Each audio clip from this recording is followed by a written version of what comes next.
नमस्कार dear friends. आज आपकी ये सेकंड वीडियो है हिंदी वर्णमाला की। और पिछली वीडियो में हम लोगों ने पढ़ा था हिंदी वर्णमाला के स्वर के बारे में। हिंदी वर्णमाला क्या होता है और स्वर क्या होता है उसके बारे में डिटेल्स नॉलेज लिया था। और उम्मीद है कि आप पहली वीडियो देखे होंगे। अगर आपने पहली वीडियो नहीं देखी तो पहले जाके उस वीडियो को वॉच कीजिए कंप्लीट, और उतनी चीज़ प्रैक्टिस कीजिए और उसके बाद ये वीडियो देखिए। आपकी सेकंड वीडियो है हिंदी वर्णमाला की, और इस वीडियो के बाद वर्णमाला आपकी कंप्लीट हो जाएगी। तो चलिए आगे बढ़ते हैं और वीडियो में पढ़ते हैं क्या क्या देखनी है हम लोगों को।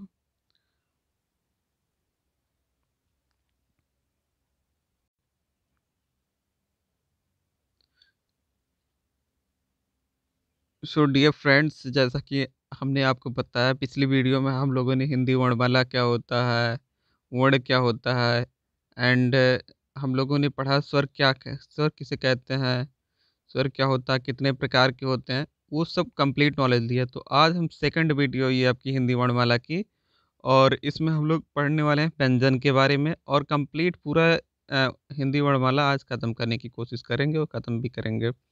सो चलिए स्टार्ट करते हैं। तो सबसे पहले व्यंजन किसे कहते हैं, सबसे बड़ा सवाल और सबसे पहला सवाल, व्यंजन किसे कहते हैं, व्यंजन क्या होता है।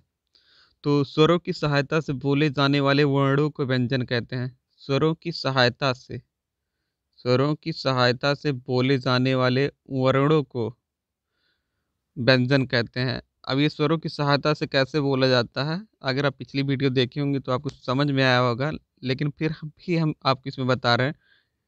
व्यंजन जो होते हैं का से लेकर होते हैं यारा लावा सा हा तक होते हैं, और भी होते हैं, लेकिन ये देखो, का जो होता है, का ऐसे नहीं लिखा जाएगा। का में जब भी लिखा जाता है हलंत लिखा जाता है, लेकिन जब इसको कम्प्लीटली लिखा जाएगा तो का प्लस आ, तब ये जाके बनता है, सॉरी, हलंत प्लस ये बनता है, तब ये जाके पूरा का बनता है। ये तब जाके कम्प्लीटली का बनता है। ऐसे खा, खा में जब आप बोलते हैं कहीं ना कहीं, तो खा आ खा, मतलब आ छिपा होता है कहीं ना कहीं, उसके अंदर स्वर छिपा है, गा, घा, अंगा। हिंदी बोलने के लिए आपको प्रैक्टिस करना पड़े। जैसा चा, चा में आ छिपा हुआ है, तो वही कहा जा रहा है कि व्यंजन स्वरों की सहायता से बोले जाते हैं, लेकिन स्वर किसी की सहायता से नहीं बोले जाते। स्वर को बोलने के लिए वो स्वतंत्र रूप से बोले जाते हैं, उसको बोलने के लिए किसी की सहायता लेने की ज़रूरत नहीं है। अब मुख्य व्यंजनों की संख्या कितनी है, मुख्य व्यंजनों की संख्या 33 है। जो आपके मेन व्यंजन हैं उनकी संख्या 33 है। जैसे मैंने आपको बताया, द्विगुण व्यंजनों की संख्या 2 है, एंड मुख्य कुल कुल व्यंजनों की संख्या जो है ओवरऑल वो 35 यानी कि 35 है। अब बात करते हैं मुख्य व्यंजन कहाँ से कहाँ होते हैं। मुख्य व्यंजनों की संख्या जो आपकी 33 है, उसमें सबसे पहले आपके सामने ये प्रकट हो रहा है, का से लेकर माँ तक ये अस्पर्श व्यंजन होते हैं। अगर आपने वर्णमाला कहीं पढ़ा होगा तो का खा गा गा अंगा चाचा जजा इया टा ठा डा ढा अड़ा, ता था दा धा ना, एंड पा फा बा भा मा। ये जो आपकी 5 कतारें होती हैं, 5-5 अक्षरों की, वो मिलाकर 25 होता है। उसी 5 कतारों को अस्पर्श व्यंजन कहा जाता है।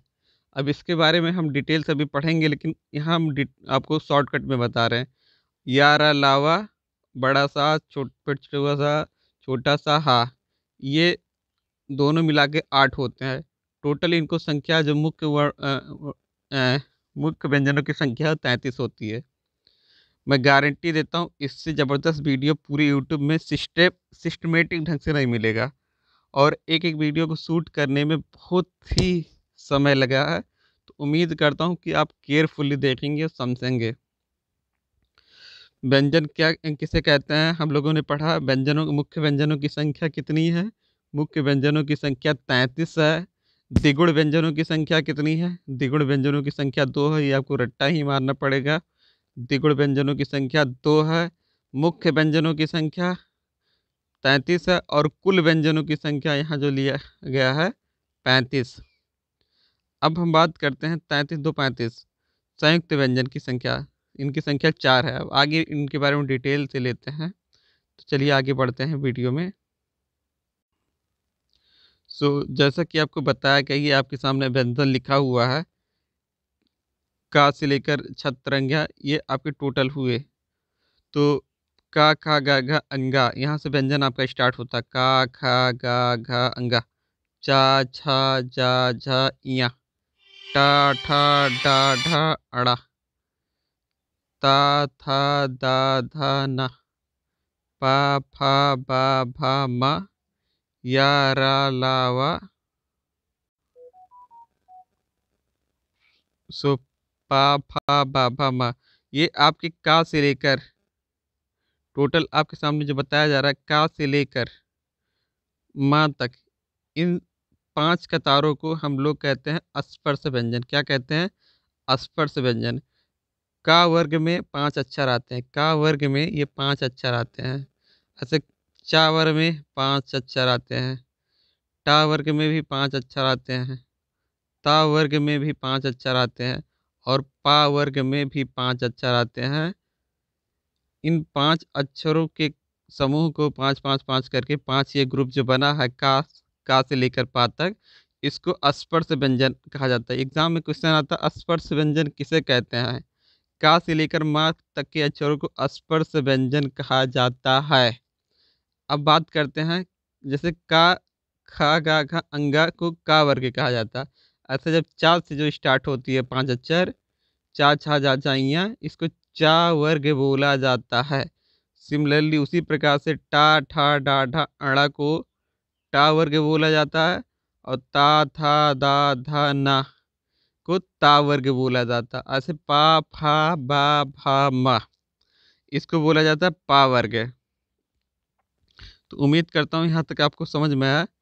अब और इनके उच्चारण स्थान भी अलग अलग होते हैं। इनके उच्चारण स्थान की बात कर लेते हैं सबसे पहले। अब यहाँ तक क्लियर हो गया। अब उच्चारण स्थान के बारे में बात करते हैं। यहाँ से यहाँ तक हम आपके उच्चारण स्थान की बात कर रहे हैं। का जो होता है, का वर्ग को कंठ से बोला जाता है। कंठ मतलब ये गले का नीचा हिस्सा होता है। जब जैसे फॉर एग्जांपल आपके सामने कोई फोटो है, तो ये जो फोटो है, ये आपके जो गले वाला पार्ट है, ये यहाँ से जो बोला जाता है, उसे कंठ कहते हैं। तो का वर्ग को कहाँ से बोला जाता है?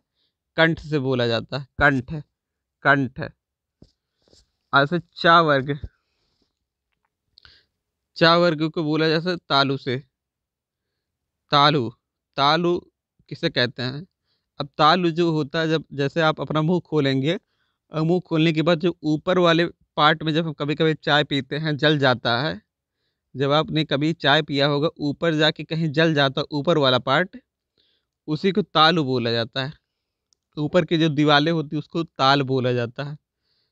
और टा वर्ग में जो तालु और दांत के जस्ट बगल में होता है, तालु, जो आपका तालु है और दांत है, दांत के ऊपर, ऊपर वाले दांत पे जाइए, और ऊपर वाले दांत के जस्ट बगल में, जैसे फॉर एग्जांपल ये यहाँ आपका दांत है, यहाँ आपका दांत है जहाँ मैं टिक लगा रहा हूँ, और मैं यहाँ से पेन चेंज कर दे रहा हूँ। अभी कलर इसका शायद पता नहीं कहाँ से।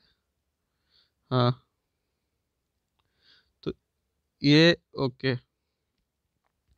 तो यहाँ यहाँ जब आपका दांत होता है, मुंह खोलते हैं उसके, और तालु के जो बगल में ही होता है, दांत के ऊपर जस्ट, दांत के ऊपर, ऊपर वाले दांत के ऊपर और तालु के जस्ट नीचे वाले पार्ट को मूर्धन्य बोला जाता है।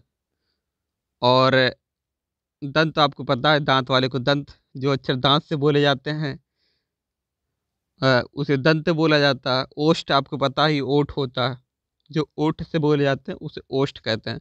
तो सबसे पहले हमने बताया कंठ।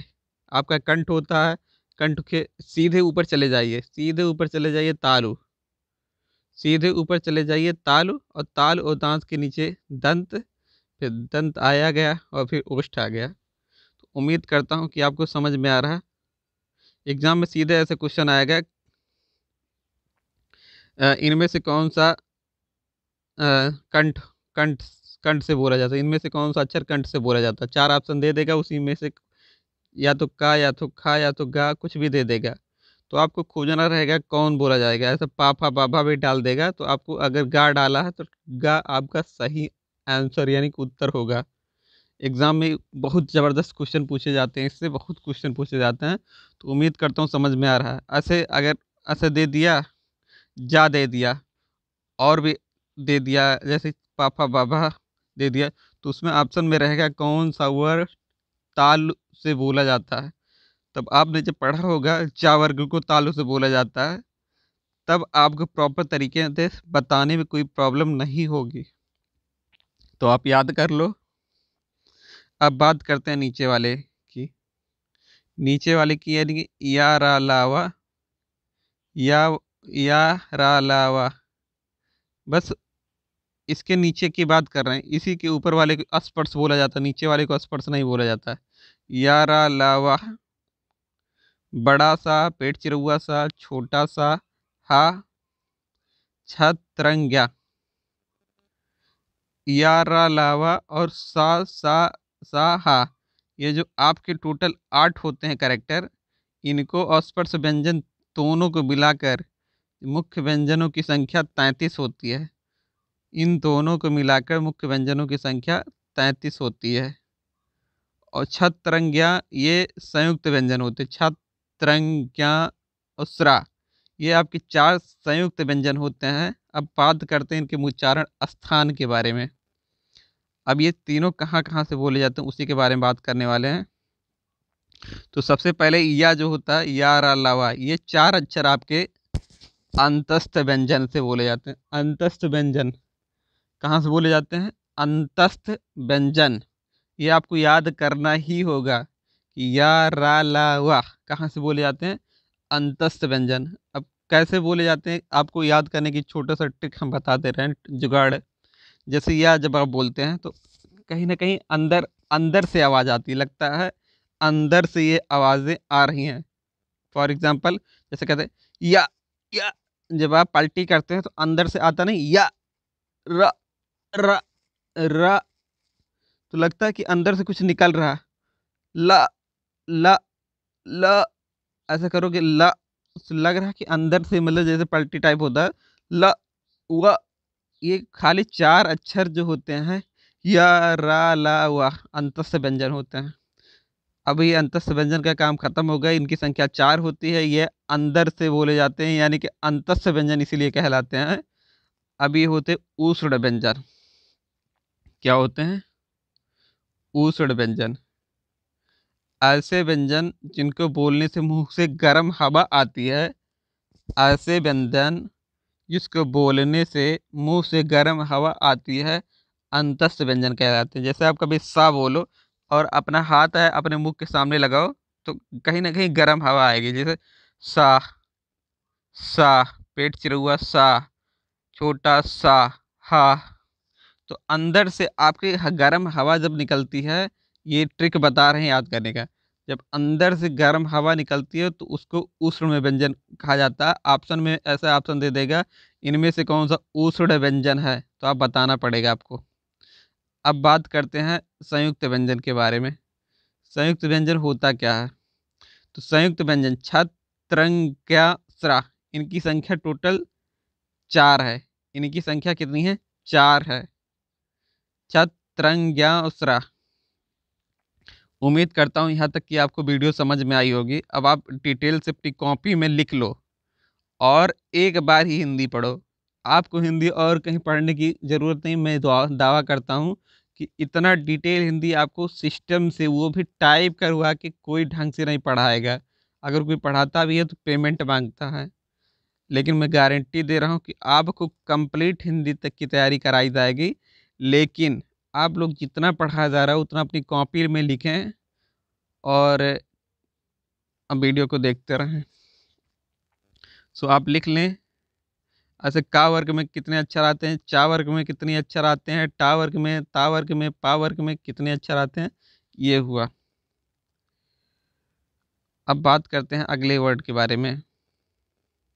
अब बात करते हैं छतरंग्या के बारे में। छतरंग्या जो होता है, इनकी बनावट कैसी होती है, किन किन अक्षरों को मिलाकर बनाया जाती है। ये जो दो दो अक्षरों से मिला के बनाए जाते हैं, इसीलिए इन्हें संयुक्त व्यंजन कहा जाता है। अब किन किन अक्षरों से मिला के बनाए जाते हैं आगे देख लेते हैं।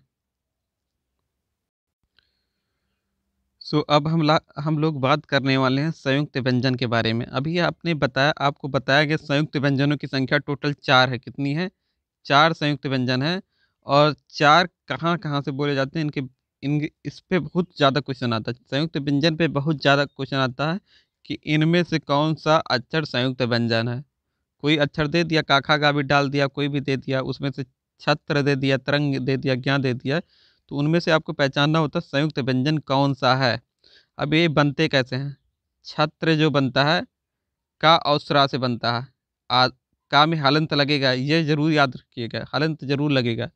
त्रा जो बनता है त्रा जो बनता है सॉरी, ये थोड़ा-सा उल्टा-पल्टा हो गया। त्रा जो बनता है ता और रा होता है, ये जा नहीं होता, ता और रा होता है। सॉरी त्रा ता त्रा जो बनता है आपके सामने पेश किया जा रहा है।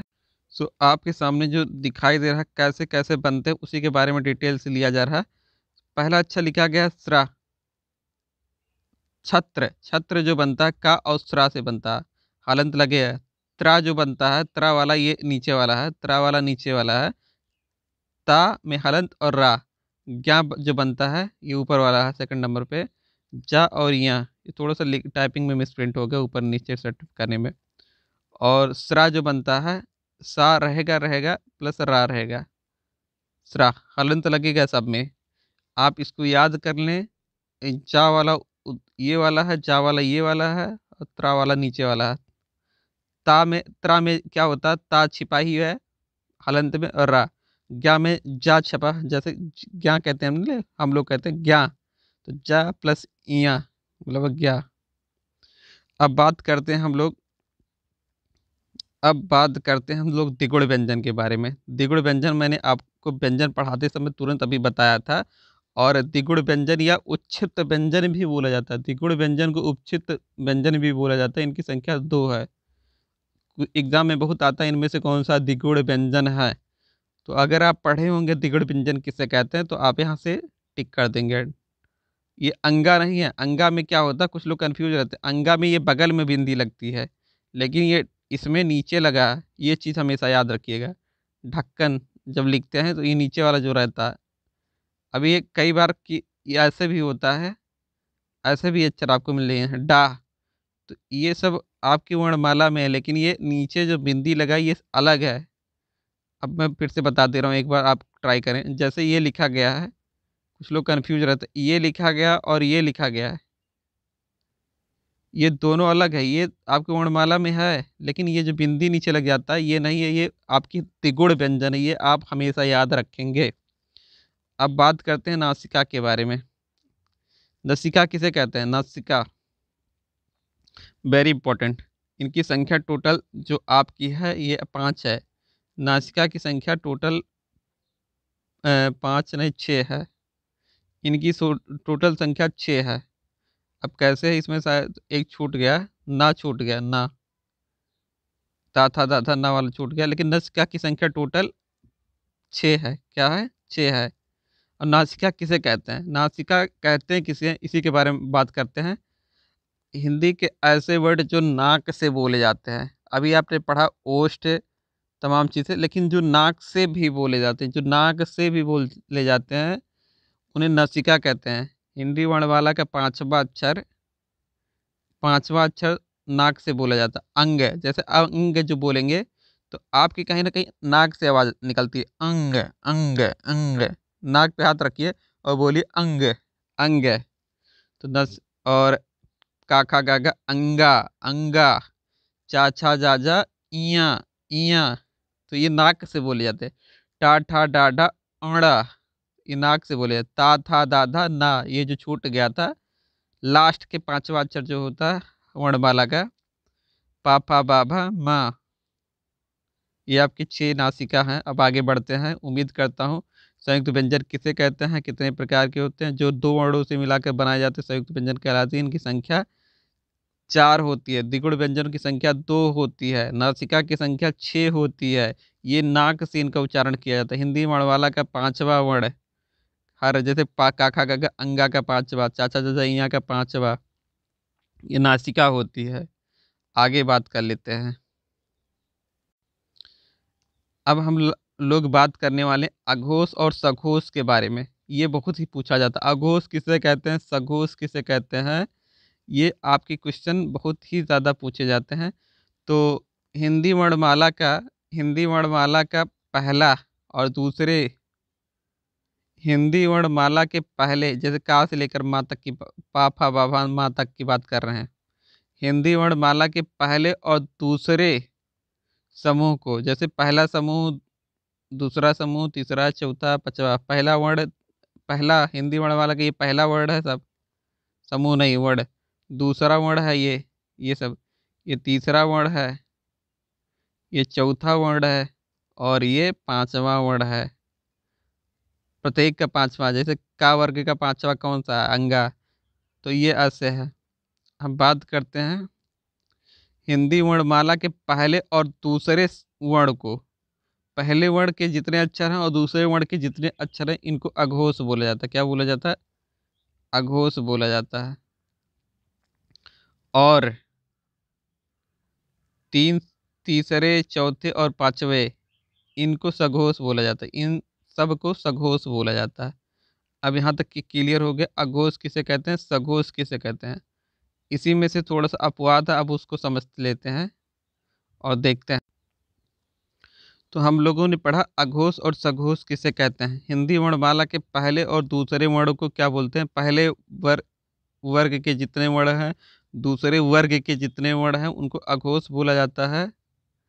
इन सबको अघोष बोला जाता है, और इनको तीसरे, चौथे, पांचवे को सघोष बोला जाता है। वही लिखा भी गया है, पहले दूसरे वर्ण को अघोष और तीसरे, चौथे, पांचवे को सघोष बोला जाता है।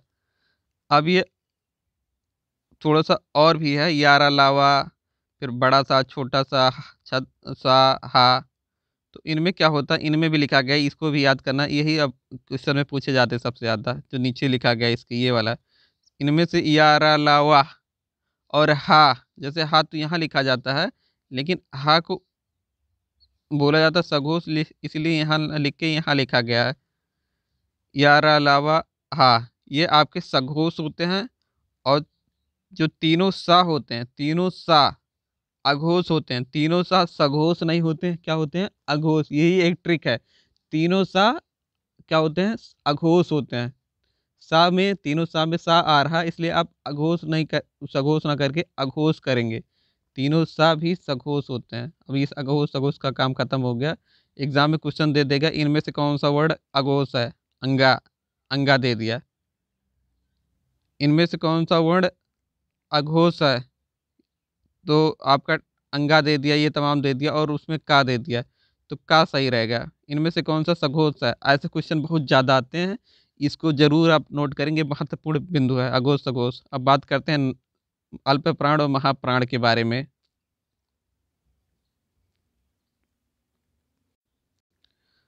सो अब बात कर रहे हैं सेकंड पॉइंट के बारे में, अल्प प्राण और महाप्राण के बारे में। तो अल्प प्राण किसे कहते हैं, सबसे पहले हिंदी वर्णमाला के पहले, हिंदी वर्णमाला के पहले, तीसरे और पांचवे, पहले वर्ण के सभी अक्षर, तीसरे वर्ण के सभी अक्षर और पांचवें वर्ण के सभी अक्षर को हम बोलते हैं अल्प प्राण। अल्प प्राण, अल्प प्राण, जिनको बोलने से जिनको बोलने में कम समय लगता है, अल्प प्राण होता है। जैसे का, खा को बोलने में समय लगेगा, जैसे अल्प प्राण। का को बोलने में कम समय लगेगा, जैसे का, खा, ग, घ, अंगा। तो जिनको बोलने में कम समय लगता है उन्हें अल्प प्राण, और जिनको बोलने में अधिक समय लगता है महाप्राण कहते हैं। हिंदी वर्णमाला के विषम स्थान पर आने वाले को अल्प प्राण, और सम स्थान पे आने वाले वर्णों को महाप्राण कहते हैं। यहाँ तक कि क्लियर हो गया। और ये क्वेश्चन भी एग्जाम में बहुत ज़्यादा आता है, इनमें कौन सा अल्प प्राण है, इनमें से कौन सा महाप्राण है। तो आप इनमें से इनको सबको लिख लेंगे और याद करेंगे। जैसे मैंने पूछा, अंग, अड़ा कौन सा वर्ड है, अल्प प्राण है, महाप्राण है। तो अल्प प्राण यानी कि जो अड़ा है ये आपके विषम स्थान पे है, इसलिए ये महाप्राण है, अल्प प्राण है। ये देखिए 5वें नंबर पे आ रहा है। तो आगे बढ़ते हैं और देखते हैं सिस्टम से। अब आपकी यहाँ वीडियो ख़त्म करते हैं और कुछ देख लेते हैं। अब हम बात करते हैं महत्वपूर्ण बिंद के बारे में। हिंदी वर्णमाला के महत्वपूर्ण बिंद के बारे में बात कर रहे हैं। महत्वपूर्ण बिंद के अंतर्गत आपकी यहाँ हिंदी वर्णमाला कंप्लीट हो जाती है। और कुछ भी अगर छूटा होगा तो इसकी जब ये पूरा कंप्लीट हो जाएगा तो उसमें महत्वपूर्ण बिंदु के अंतर्गत आप एक चैप्टर पूरा छोड़ देंगे, एक पेज छोड़ देंगे। और जितने बिंदु महत्वपूर्ण बिंदु वर्णमाला से छूटे हुए हैं उनमें जाके आप लिख लेंगे। तो एक पेज आप छोड़ दें। और अब इसकी एक्सरसाइज हम लोग करते हैं। अब हम लोग एक्सरसाइज करेंगे। अभ्यास पुस्तिका हिंदी वर्णमाला की आपका उच्चारण के स्थान पर इनमें से कौन सा अक्षर क्या है आपको बताना है। जैसे इसमें से हा आ गया, छा आ गया, जा आ गया, ता था दा था, ना कौन सा है। अगर आप ता था दा था ना पढ़े होंगे तो आपको पता होगा दंत, पा फा बा भा मा। तो फा किस में आता है, फा किस में आता है, ये आपके ओष्ठ में आता है। इया किस में था किस में आता है, छा भा किस में आता है, ये आपके ओष्ठ में आता है। तो ये आपको आज से लिख के अपनी कॉपी के सामने लिखना है कौन सा किस में आता है। कंठ है, तालु है, ओष्ठ है, दंत है, क्या है। और अब सेकंड एक्सरसाइज आप करेंगे अल्प प्राण और महाप्राण के बारे में। अल्प प्राण इनमें से कौन सा है, महाप्राण कौन सा, अल्प प्राण महाप्राण कौन सा है। तो मैंने आपको बताया अल्प प्राण किसे कहते हैं, महाप्राण किसे कहते हैं। विषम स्थान पे आने वाला अल्प प्राण और सम स्थान पे आने वाला महाप्राण।